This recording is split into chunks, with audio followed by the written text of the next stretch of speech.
Hello students, class 11th accountancy unit 3 recording of business transaction में हम journal entry के practical question को DK Goyal के बुक से सॉल्व कर रहे थे। क्वेश्चन नंबर 1 to 14 का ए तक हमने सॉल्व कर लिया था। आज हम स्टार्ट करेंगे आपका क्वेश्चन नंबर 14 का बी। तो आप जो है जर्नल एंट्री के फॉर्मेट पर नरेशन के साथ बनाओगे। चलिए स्टार्ट करते हैं। 14 का ए हमने बता दिया था आपको, आज हम स्टार्ट करेंगे आपका 14 का बी। क्या कहता है आपका, देखिए सारा रूल जो है आप दिमाग में रखोगे। Personal account, real account, nominal account, तीनों का रूल। और मॉडर्न अप्रोच से, ये तो ट्रेडिशनल अप्रोच से हो गया। मॉडर्न अप्रोच से मैंने आपको दो एडिशनल रूल के तौर पे बताया था कि सारे एसेट का जो बैलेंस होता है वो डेबिट होता है। एसेट बढ़ता है तो डेबिट, घटता है तो क्रेडिट। लायबिलिटी की अगर हमने बात की थी तो सारे लायबिलिटी का जो बैलेंस होता है वो क्रेडिट होता है। लायबिलिटी बढ़ता है तो क्रेडिट, घटता है तो डेबिट। जस्ट आपका एसेट का उल्टा होगा इसमें। तो छोटा सा आपका डेबिट क्रेडिट का रूल है सारा, तो इसको तो आपको दिमाग में रखना ही चाहिए। तो चलिए हम स्टार्ट करते हैं। और सब कुछ जितना भी आपका जर्नल एंट्री का जो सवाल है, जो ट्रांजैक्शन है जिसको रिकॉर्ड करना है, पर्सनल, रियल, नॉमिनल अकाउंट से। और दो रूल हम आपको एडिशनल इसलिए बताए थे क्योंकि इससे आपकी समझदारी बढ़ेगी। मॉडर्न अप्रोच से जो मैंने आपको बताया था एसेट और लायबिलिटी का, हम चाहे तो ट्रेडिशनल अप्रोच से भी काम कर सकते हैं, लेकिन समझदारी ज़्यादा होगी, बनाने में आपको ज़्यादा आसान महसूस होगा एडिशनल रूल जो मैंने आपको बताया। तो क्वेश्चन नंबर 14 का बी यहाँ पर आप पढ़ोगे। क्या कहता है, क्वेश्चन को ध्यान से पढ़ोगे और सॉल्व करोगे तो सारा क्वेश्चन आपसे सॉल्व हो जाएगा। 14 का बी कहता है following was the position of Harish and को एज ऑन 1 अप्रैल 2017। तो जो आपका है हरीश का क्या पोजीशन है वो कहता है 1 अप्रैल 2017 को क्या क्या है। तो देखिए 1 अप्रैल, क्वेश्चन नंबर 14 का बी, 1 अप्रैल 2017 को बिजनेस के पास क्या क्या है। तो बोलता है कैश इन हैंड, यानी बिजनेस में जो पैसा है, बिजनेस का पैसा बिजनेस के अंदर जो है वो 10,000 है। कैश एट बैंक, यानी बिजनेस का पैसा जो बैंक में जमा है वो आपका 16,800 है आपका। फर्नीचर 8,000 का है, स्टॉक 50,000 का है। और जो डेटर है, डेटर में कौन कौन है बिजनेस का, तो राम और श्याम। राम 8,000 का है और श्याम 12,000 का है। क्रेडिटर कहता है क्या है, तो क्रेडिटर अनिल है 4,000 का और सुनील है यहाँ पे 5,000 का। फिर आगे कहता है following transaction took place during April 2017। तो यहाँ से फिर आपका अगला ट्रांजेक्शन शुरू होता है। तो ये सारा कुछ जो है 1 अप्रैल को ये बिजनेस के पोजीशन में है, ये सारा बिजनेस के पास है। क्या क्या है तो 1 बाय 1 करके हम लिखना यहाँ पर स्टार्ट करते हैं। सबसे पहले जो भी एसेट होता है, जो भी बिजनेस के लिए जो भी एसेट्स है उसका बैलेंस ऑलवेज क्या होता है, डेबिट होता है। लेकिन हम आपको बताए थे कि अगर एसेट बढ़ता है, इंक्रीज करेगा तो क्या करेंगे, डेबिट कर देंगे। अगर एसेट डिक्रीज करता है तो क्रेडिट कर देते हैं। हम लायबिलिटी के साथ आपको बात बताए थे, लायबिलिटीज़ का जो बैलेंस होता है ऑलवेज क्रेडिट होता है। लायबिलिटीज़ बढ़ता है तो क्रेडिट करेंगे और अगर घटता है तो डेबिट करेंगे। ये बात मैंने आपको बताया था। अब चलिए स्टार्ट करते हैं। कहता है सबसे पहले कैश इन हैंड, यानी बिजनेस जो भी रिकॉर्ड करेंगे बिजनेस के पॉइंट ऑफ व्यू से हम यहाँ पे रिकॉर्ड करेंगे, बिजनेस के पॉइंट ऑफ व्यू से। चलिए सबसे पहले हम स्टार्ट करते हैं यहाँ पर कैश इन हैंड, बिजनेस के पास, बिजनेस के अंदर पैसा कितना है। तो ये हम लिखते हैं आपका 2017, आप डेट लिख लेना थोड़ा सा। अच्छा ठीक है, यहाँ से हम स्टार्ट करेंगे 2017। चलिए छोड़िए, यहाँ से शुरू करते हैं 2017 अप्रैल 1। बिजनेस में कैश कितना है, कैश तो बिजनेस के लिए एसेट है, और एसेट है तो कहाँ होगा, एसेट है तो उसका बैलेंस क्या होगा, डेबिट होगा। ठीक है, तो कैश जो अकाउंट है कैश इन हैंड बिजनेस में है वो आपका 10,000 रुपये का है, लिख दिया हमने 10,000। कैश एट बैंक, यानी बिजनेस का बैंक अकाउंट में कितना पैसा है, तो यहाँ लिखिए बैंक अकाउंट। ये आपका कहता है 16,800, ये है आपका 16,800। इसके बाद है आपका फर्नीचर, फर्नीचर अकाउंट इसके बाद स्टॉक फर्नीचर 8,000 का है, लिख दो 8,000।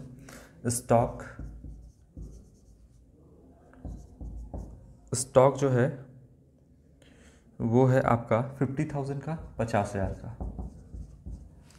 छोटा छोटा लिख रहे हैं, आप इसको देख लेना ताकि सारा आपको एक साथ बता सकें हम। ये हो गया स्टॉक। डेटर में कौन कौन है, तो डेटर हो गया आपका राम और हो गया आपका श्याम। राम जो है वो है आपका 8,000 का और 12,000 का श्याम है, ठीक है। तो ये तो सारा एसेट है बिजनेस का, ये सारा क्या है, बिजनेस का एसेट है। और एसेट का बैलेंस किधर होता है, डेबिट, इसलिए ये सबको जो आपका एसेट है, cash, bank, furniture, stock, Ram and Shyam, इन सब को मैंने क्या कर दिया, डेबिट कर दिया। अब अगर आप टोटल डेबिट साइड जोड़ोगे तो 1,04,800 आएगा। ये जोड़ोगे तो 1,04,800 रुपये टोटल डेबिट साइड है। इतना डेबिट साइड हो गया। अब इसके आगे क्या कहता है आपका, क्रेडिटर्स है। क्रेडिटर तो क्या होता है, लायबिलिटी होता है, आउटसाइड लायबिलिटी होता है आपका क्रेडिटर। तो क्रेडिटर अगर लायबिलिटी है तो इसे क्या करेंगे हम, क्रेडिट लायबिलिटी का बैलेंस हमेशा क्या होता है, क्रेडिट होता है, इसलिए जितना भी लायबिलिटी है उसको हम क्रेडिट करेंगे। तो डेबिट कर लिया हमने 2। कौन कौन क्रेडिटर है, अनिल है और सुनील है, तो दोनों का नाम लिख देंगे, अनिल और आपका है सुनील। ये है आपका, अनिल है 4,000 रुपये का, 4,000, और सुनील जो है वो है आपका 5,000 रुपये का। तो टोटल 9,000 रुपये का आपका यहाँ पे क्रेडिटर है। टोटल कितना है, 9,000 रुपया। According to dual aspect concept, debit और क्रेडिट दोनों मैच करना चाहिए, मैच नहीं कर रहा है। बुक में कहीं भी दिया है आपका कि बिजनेस जो ऑनर का कैपिटल है वो कितना है, कहीं भी नहीं दिया है।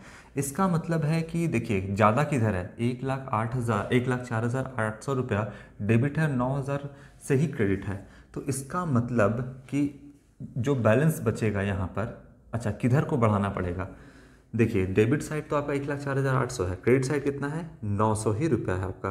तो कितना घट रहा है यहाँ पर, 1,04,800 में 95,800 रुपये अगर हम इधर लिख देते हैं, 95,800 रुपीज़ अगर हम लिखते हैं क्रेडिट साइड में, तो देखो ये भी हो जाएगा आपका 1,04,000, टोटल करोगे 9,000 प्लस 95,800, तो 9,000, 95,800, 1,04,800। तो क्रेडिट साइड में हमको इतना अमाउंट लिखना पड़ेगा according to dual aspect concept के हिसाब से, डेबिट क्रेडिट को मैच कराने के लिए। अब कहीं भी आपका कैपिटल लिख रहा है क्या, कहीं भी आपका कैपिटल नहीं लिख रहा है यहाँ पर, तो इसका मतलब क्रेडिट साइड में क्या होगा, ये ज़रूर आपका कैपिटल होगा। कितना होगा आपका, तो 95,800 का कैपिटल होगा। कैसे पता चला आपको, तो आपका बैलेंसिंग फिगर से पता चला। कैसे पता चला, बैलेंसिंग फिगर से। बैलेंस करके 1,04,800 में 9,000 घटा दिए, तो बैलेंस करके कितना बचा, 95,800। क्लियर है बात। तो ये आपका यहाँ पर एंट्री बनेगा। इसके बाद देखिए ये सारा एसेट है जिसमें डेटर कौन है, राम है और श्याम है। क्रेडिटर कौन है, सुनील है और अनिल है और सुनील है। तो राम और श्याम बिजनेस को पैसा देगा क्योंकि डेटर है, बिजनेस को पैसा देगा, और सुनील और अनिल को क्या, बिजनेस को पैसा देना है। ये बात ध्यान में रखना। चलिए, तो ये आपका 1 अप्रैल का हो गया। इसके बाद जो आपका डेट है वो है आपका अप्रैल 2, 2017, है ना, 2 अप्रैल।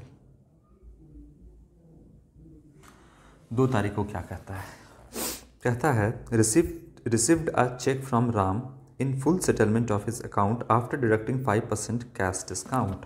तो यहाँ पर कहता है कि राम से जो है एक चेक रिसीव हुआ है, चेक रिसीव हुआ है और फुल सेटलमेंट। राम कौन, तो देखिए यहाँ पर जो राम है वो आपका डेटर है। राम कौन है यहाँ पे, डेटर 8,000 रुपये से है। और राम जो है डेटर है, इसका मतलब राम जो है वो बिज़नेस को पैसा देगा क्योंकि बिज़नेस ने इसे उधार में सेल किया होगा। तो अब ये बिज़नेस को पैसा देगा। कितना टोटल पैसा देना है, 8,000 देना है।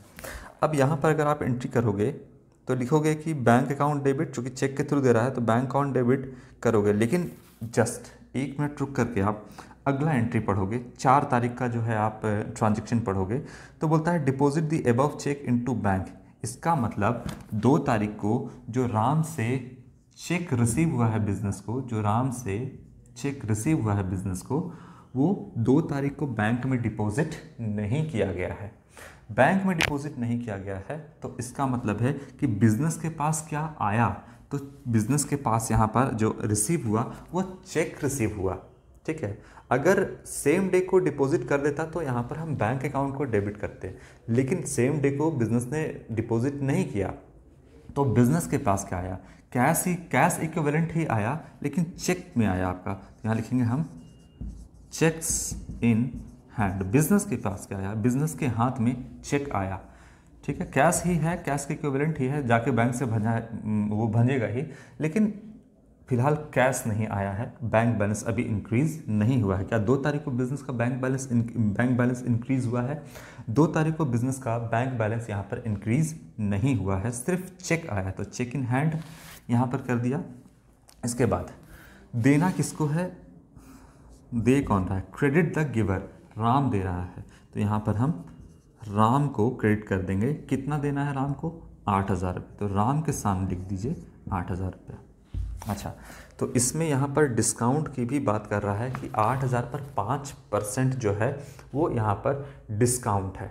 कितना है, 5% का डिस्काउंट है। तो देखिए बिजनेस ने क्या किया है, राम को सेल किया है, तभी तो राम पैसा बिजनेस को दे रहा है।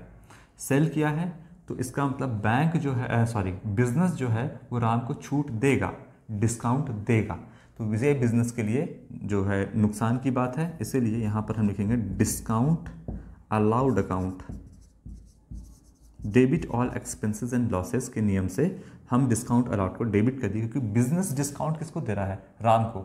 बोल रहा है कि राम 8,000 देना है, लेकिन बिजनेस कहता है कि 8,000 मत दो, हम तुमको डिस्काउंट देंगे 8,000 पर। कितने का, तो 8,000 पर यहाँ पर डिस्काउंट जो है वो कह रहा है कि 5% का डिस्काउंट है। यहाँ पे कितना कह रहा है, 5% का डिस्काउंट है। तो 400 रुपये बोलता है बिजनेस, नहीं दो, यानी बिजनेस के लिए 400 नुकसान है, तो आएगा कितना, 7,600 रुपीज़ जो बिजनेस का एक तरह से चेक रिसीव हुआ। कैश नहीं रिसीव हुआ, बिजनेस का बैंक बैलेंस नहीं बढ़ा, चेक कितने का रिसीव हुआ, 7,000 यहाँ पर 600 रुपये का जो है चेक यहाँ पे बिजनेस को रिसीव हुआ है। ये ट्रांजैक्शन समझ में आया आपको। अब इसके आगे देखिए, एक एक एंट्री को गौर से पढ़िएगा, एक एक ट्रांजैक्शन को सही तरीके से पढ़िएगा, सारा सॉल्यूशन आपका निकल के आ जाएगा। चलिए, 2 तारीख के बाद जो है आपका वो है अब 4 तारीख का। तो 4 तारीख को क्या कहता है वो देखिए, 4 तारीख 4 अप्रैल, deposit the above cheque into bank. अब ये वाला जो चेक रिसीव हुआ है ना, ये जो चेक रिसीव हुआ है किसको रिसीव हुआ है, बिजनेस को जो चेक रिसीव हुआ है, अब 4 तारीख को ये बैंक में डिपॉजिट करेगा। तो 4 तारीख को ही बैंक बैलेंस इंक्रीज होगा बिजनेस का। 4 तारीख को अगर डिपॉजिट करता है तो ये मान लिया जाएगा कि हाँ मेरे अकाउंट में पैसा आ गया, तो बिजनेस का बैंक बैलेंस 4 तारीख को इंक्रीज होगा। तो जो बिजनेस का ओनर है अपने बुक्स ऑफ अकाउंट में लिखेगा, बैंक अकाउंट को डेबिट कर देगा, क्योंकि यहाँ बिजनेस का बैंक बैलेंस बढ़ गया। और 2 बिजनेस के पास से क्या गया, तो बिजनेस के पास से जो चेक इन हैंड, जो बिजनेस के पास चेक था वो चला गया बैंक में, चला गया मतलब बिजनेस से चला गया, क्रेडिट पार्ट गोज आउट। तो यहाँ पर हम लिखेंगे checks in hand account credit कर देंगे। कितने से कर देंगे यहाँ पे, तो कितने का चेक था, इतना डेबिट था, यहाँ से इसको क्रेडिट कर देंगे इतना से, और बिजनेस का बैंक बैलेंस इंक्रीज हो जाएगा 7,600 रुपये से। कोई डाउट, कोई कन्फ्यूज़न यहाँ तक नहीं है आपको, ठीक।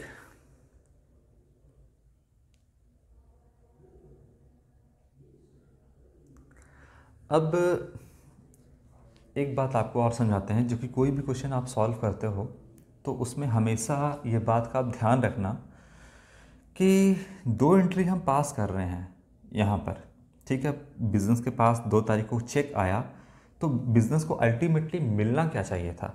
बिजनेस को कैश मिलना चाहिए था, बिजनेस का बैंक बैलेंस इंक्रीज होना चाहिए था। ठीक है, तो बैंक बैलेंस तो इंक्रीज हुआ, लेकिन ये सब एंट्री का क्या कंक्लूजन निकलता है ये आप देखिएगा। हमेशा जो है इस टाइप के दो एंट्री को आप जोड़ कर देखिएगा। तो देखिए यहाँ पर फाइनली क्या निकल के आना चाहिए। बिजनेस ने सामान सेल किया है, तो बिजनेस का बैंक बैलेंस बढ़ेगा, बैंक अकाउंट डेबिट, कितना बिजनेस के पास आया पैसा 7,600।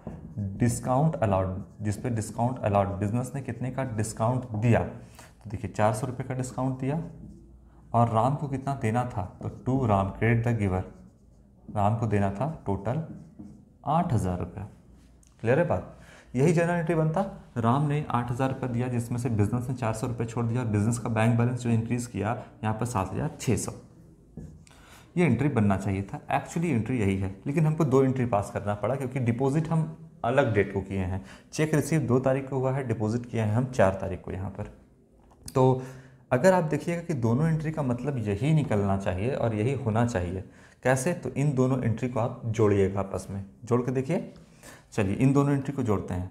जोड़ने का क्या मतलब होता है? जोड़ने का मतलब जो यहाँ डेबिट है और यहाँ वाला डेबिट जो है, दोनों को डेबिट साइड रखेंगे, जो क्रेडिट है उसको क्रेडिट साइड में रखेंगे। तो देखिए डेबिट के कितना है? Checks in hand, checks in hand account debit कितने से है? 7,600 रुपीज़ से। इसके बाद डिस्काउंट अलाउड है, डेबिट है, आप इसको डेबिट करोगे, तो डिस्काउंट अलाउड जो है यहाँ पर वो है आपका डेबिट, डिस्काउंट अलाउड अकाउंट कितने से है? 400 रुपया से। डेबिट कर दिए। अब दोनों को डेबिट है, डेबिट कर दिए, ये भी डेबिट है। जोड़ने का मतलब है कि जो डेबिट है उसको डेबिट साइड रखना है, तो जोड़िए। बैंक अकाउंट डेबिट है, यहाँ पे करिए बैंक अकाउंट डेबिट। कितने से डेबिट है बैंक अकाउंट? यहाँ पे देखिए 7,600 से। लिखिए 7,600, लिख दिया आपने। इसके बाद क्या है क्रेडिट साइड में? अच्छा, यहाँ पे क्रेडिट साइड में क्या है? जो क्रेडिट है उसको क्रेडिट रखिएगा, तो यहाँ पर जो है क्रेडिट साइड में है आपका टू राम, कितना है? 8,000, तो लिख दीजिए आप क्रेडिट साइड में 8,000। और क्रेडिट साइड में क्या है? चेक्स इन हैंड, यहाँ लिख दीजिए चेक्स इन हैंड अकाउंट 7,600, लिख दिया। अब आपको बताया था कि अगर सिमिलर अकाउंट, एक टाइप का अकाउंट, एक बार डेबिट एक बार क्रेडिट है, तो वो एक दूसरे को काटता है। काट रहा है, देखिए क्या क्या, checks in hand account debit है और यहाँ पे भी checks in hand account credit है, तो ये दोनों अकाउंट एक दूसरे को काट देगा। यहाँ काट दिया, सेम अमाउंट है, पूरा पूरा काट दिया, खत्म हो गया। ठीक, एंट्री आपको क्या दिख रहा है? Bank account debit, discount allowed account debit, to Ram account, 8,000 Ram credit है, 8,000 राम क्रेडिट है। ठीक है, बैंक अकाउंट डेबिट है कितने से? 7,600 से, बैंक अकाउंट डेबिट है 7,600 से। डिस्काउंट अलाउड डेबिट है 400 से, डिस्काउंट अलाउड डेबिट है 400 से। तो फाइनली आपका एंट्री बना यही, लेकिन चूंकि अलग अलग डेट को था तो आपको अलग अलग डेट में अलग अलग तरीके से एंट्री यहाँ पे करना पड़ा। तो ये जो आपका एंट्री है, जो भी आप एंट्री करोगे, इसको हमेशा ये समझते हुए करना कि फाइनली जो कंक्लूज़न निकलने वाला है आपका वो यही है। अल्टीमेटली बिजनेस को क्या चाहिए? बिजनेस का बैंक बैलेंस इंक्रीज होना चाहिए। चेक आया चेक गया, वो तो सारे बीच की चीज़ें हैं, बीच का बात है, लेकिन अल्टीमेट क्या है? तो अल्टीमेट यही है आपका कि बिजनेस का बैंक बैलेंस इंक्रीज करना चाहिए, और जो डेटर है वो एक्चुअली में डेटर पैसा देगा बिजनेस को। ठीक है, तो आज हम लोगों ने 1 अप्रैल यहाँ पर हो गया आपका सारा। एक डेटर ने अभी तक पैसा यहाँ पर दिया है, एक डेटर ने कितना दिया है पैसा? राम ने अभी पैसा दे दिया है, तो बैंक अकाउंट में फ़िलहाल इनका पैसा आया है।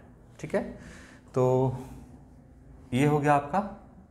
अब कौन डेटर पैसा देगा? तो श्याम पैसा देना बाकी है, श्याम 12,000 रुपये देना बाकी है। अब क्वेश्चन कहेगा तो यहाँ पर होगा, एंट्री उसका करेंगे हम। अगर क्वेश्चन आगे नहीं कहता है तो इस सबको इग्नोर करना है, छोड़ देना है एज इट इज़। इसका क्या मतलब है छोड़ देने का? छोड़ देने का मतलब है कि ये इन्फॉर्मेशन दिया ही हुआ नहीं है, इन्फॉर्मेशन जब देगा तब हम इसको रिकॉर्ड करेंगे। तो जो सवाल है वो सवाल आपका है, लेकिन अगर आप रियल बिजनेस करोगे तो आप कहोगे शाम को कि हमको पैसा चाहिए। लेकिन जो कि यहाँ पे सवाल आप सॉल्व कर रहे हो, तो सवाल में अगर आपका नहीं दिया है ये ट्रांजैक्शन का कि कब पैसा दे रहा है, किस डेट को दे रहा है, तो फिलहाल आपको उसको इग्नोर करना है, छोड़ना है। तो आपका यहाँ पर हमने अप्रैल का 4 तारीख तक कर लिया है। इसके आगे आपका 5 तारीख से स्टार्ट है, जिसको हम नेक्स्ट वीडियो में कवर करेंगे। ओके, तो थैंक यू आज के लिए।